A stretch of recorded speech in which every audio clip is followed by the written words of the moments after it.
This new property tax evaluation method has been in the work for several years and was mainly done as a way to create a singular way to calculate the taxes on someone's car.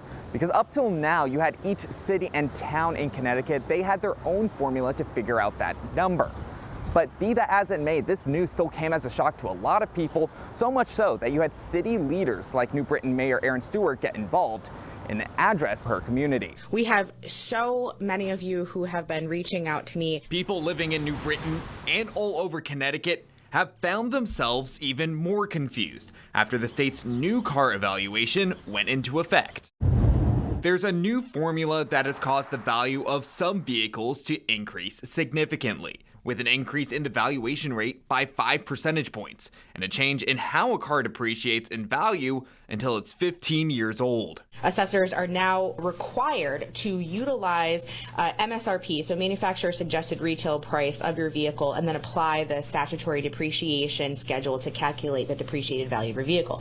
So the way that they did it before was that they were using market value or J.D. Powers. To avoid penalties, taxpayers must make their payments by August 1st. And as the deadline approaches, people like Thomas Davis have begun to wait by their mailbox to see what they will have to pay. Kind of hard to determine what you're going to get. You just got to basically look out for it, and you got to deal with what you get. So what's this all going to look like?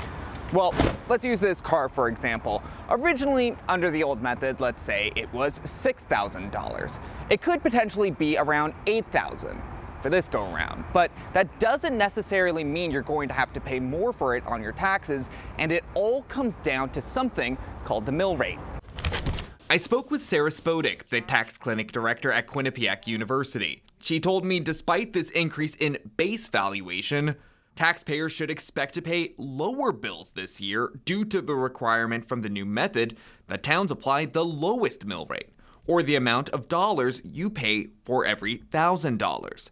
And while this could seem like a benefit initially, those rates could increase in 2026 to help make up for the budget shortfall cities and towns may see in 2025. New Britain alone has lost millions in potential car tax revenue.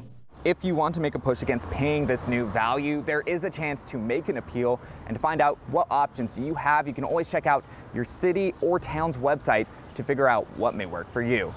In New Britain, Stefan Reels, Fox 61.